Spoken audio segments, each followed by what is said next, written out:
रायगड, महाराष्ट्रासह देश विदेशातील ताज्या बातम्या पाहण्यासाठी मॅक्स इंडिया लाईव्ह चॅनलला सबस्क्राईब करा आणि बेल आयकॉन दाबायला विसरू नका.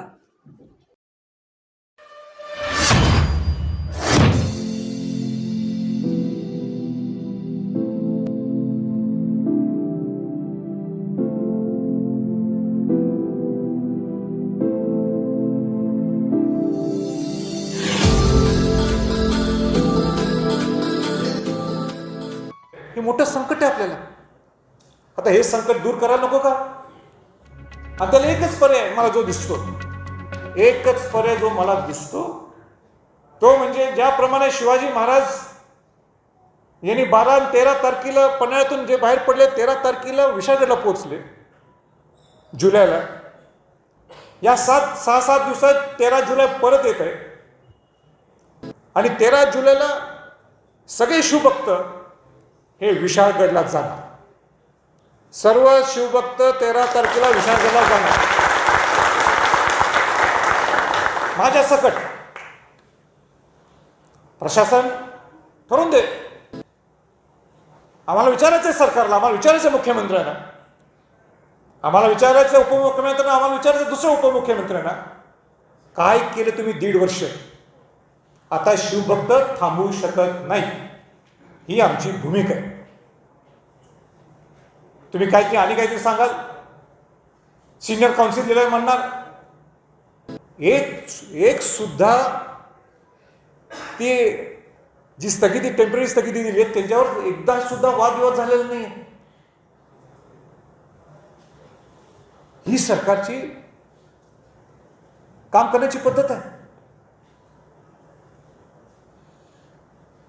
आणि म्हणून इथे उपस्थित सर्व शिवभक्तांना जर मान्य असेल तर 13 तारखेला दुपारी 2 वाजता आपण सर्वजण विशाळगड किल्ल्यावर पोहोचायचं.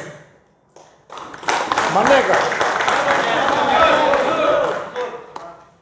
तर सगळ्या शिवभक्तांनी, इथं संभाजी छत्रपती महत्वाचा नाही आहे, मी तुमच्यासारखा एक शिवभक्त आहे म्हणूनच मी 1.5 वर्षाच्या अगोदर गेलो होतो.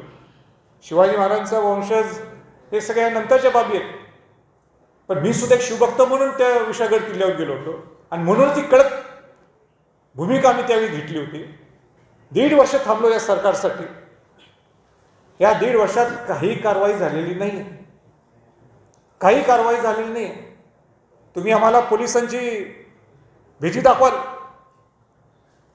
कोर्टाचा ज्या सूचना आहेत ते तुम्ही आम्हाला दाखवाल, आम्ही कोण घाबरणारे लोक नाही.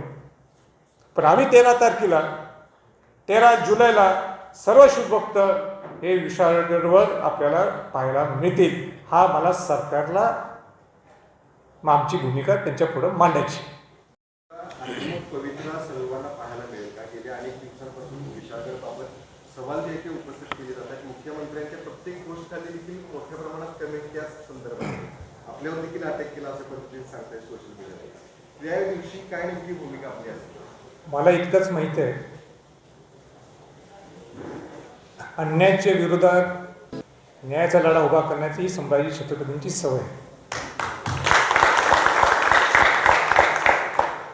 एक उदाहरण द्यायचं म्हटलं तर ज्या ठिकाणी शिवाजी महाराजांचा राज्याभिषेक सोहळा झाला, ज्या ठिकाणी शिवाजी महाराज छत्रपती म्हणून संबोधले गेले, त्या शिवाजी महाराजांच्या राजसदरवर नुसती मेघडंबरी उभा होती. एक तुम्हाला दगडसुद्धा हलवता येत नाही. पुरातत्व खात्यामध्ये पुरातत्व खात्याचा नियम असतो, तिथं शिवाजी महाराजांचा, माझ्या सकट सगळ्या शिवभक्तांनी शिवाजी महाराजांचा तिथं पुतळा बसला. ही असामान्य बाब सगळ्या शिवभक्तांनी करून दाखवली होती. आता सुद्धा आमचं एकच मागणी आहे, बाकी आम्हाला काही बोलायचं नाही. आमची एकच मागणी आहे, तिथलं अतिक्रमण जे अवैध आहे ते काढावं आणि जे आदेश हे जिल्हाधिकाऱ्यांनी तेव्हा दिले होते, मुख्यमंत्र्यांनी राजसदरवरनं बोलून दाखवलेलं आहे. मुख्यमंत्र्यांच्या बरोबर 2 उपमुख्यमंत्री सुद्धा तिथं होते. तिथं मंत्री महोदय सुद्धा अनेक होते तिथीच्या राज्याभिषेक सोहळ्याला, की आम्हाला तुमच्या मनातलं काय विशाळगड आहे तेच आमच्या मनातलं आहे, तर तुमच्या मनात काय आहे हे आम्हाला दाखवून द्या. आता त्यांच्या मनातलं काय आम्ही बघतो ना 13 तारखेला. म्हणून 13 तारखेला सर्व शुभक्त, संभाजी छत्रपती म्हणून सुद्धा शुभक्त तिथे जाणार आहे. आणि 13 तारखेला काय तुमच्या मनातलं आहे जे राज सदरवर तुम्ही विशाळगडच्या बद्दल बोलला ते तिने सांगावं. आणि राज सदरवर बाकी ठिकाणी बोलणं ठीक आहे. शिवाजी महाराजांच्या राज सदर जिथे ते छत्रपती झाले त्या ठिकाणावरनं त्यांची घोषणा आहे. कोणाची घोषणा आहे? मुख्यमंत्री त्यांच्या बाजूला कोण आहेत? दोन्ही DCM आहेत.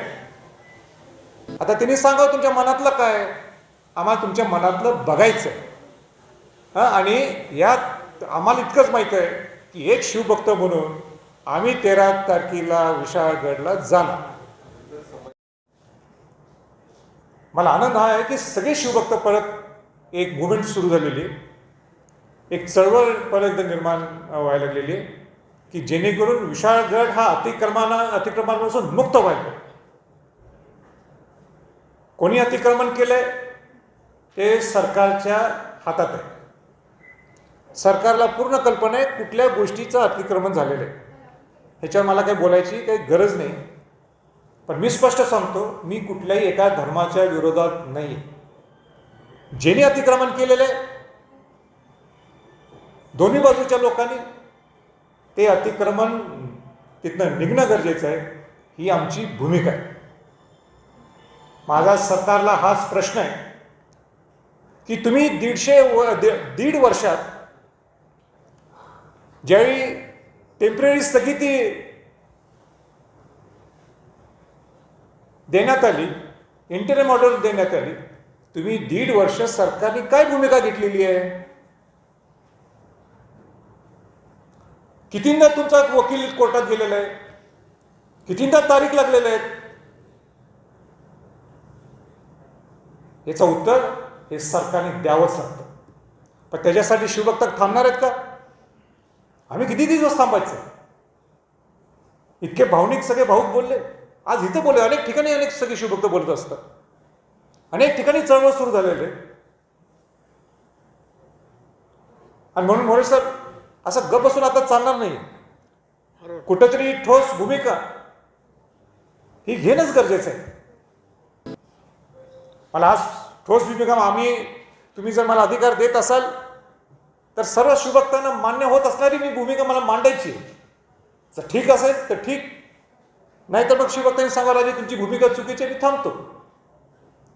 आणि मला असं वाटतं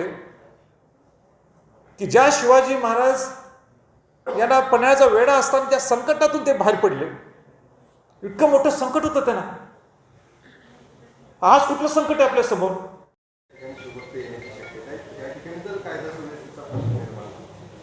नाही, आम्ही काही बाकीचं बोललोच नाही ना. तुम्ही कशाला प्रश्न विचारायला लागले? माझं साधं म्हणणं की विशाळगडला आम्ही जाणार. जायचा अधिकार नाही का आम्हाला? आम्हाला शिवाजी महाराजांच्या विशाळगड किल्ला जायचा अधिकार नाही?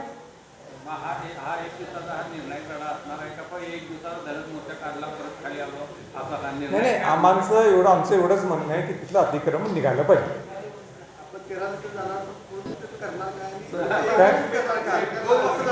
मी शिवभक्त निघालोय आणि अनेक सगळे शिवभक्त येणार. माझा आदेश काही नाही.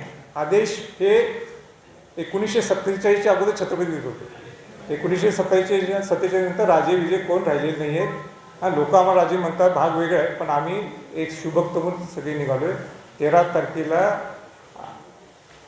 13 जुलैला तुम्हाला सुद्धा पत्रकारांना आव्हान आहे, विनंती आहे की आपण सुद्धा तिथं यावं. एवढीच विनंती करू इच्छितो. 13 तारखेला मी जाणारच ना. ठीक आहे, सरकार निर्णय काय घेतो त्याच्यासाठी आम्ही नाही निघालोय. 13 तारीख शिवाजी महाराज हे संकटातून बाहेर पडले आणि म्हणून 12-13 तारखेला नेहमी दरवर्षी पन्हाळा ते पावनखिंड ही एक मोहीमच असते. आणि म्हणून आम्ही सुद्धा निघालो. मी स्वतः चालत असतो पावनखिंड, म्हणजे गोडखिंड म्हणा. 12 तारखेला निघायचं, 13ला ते मुक्काम करायचं तिथं, 13 तारखेला जायचं. सगळ्या बांधरला असते, बाजीप्रभू देशपांडे सगळ्यांना अभिवादन करायला सगळे जातातच. तसं आम्ही जाणार 13 तारखेला विशाळगड. राजेंनी 13 जुलै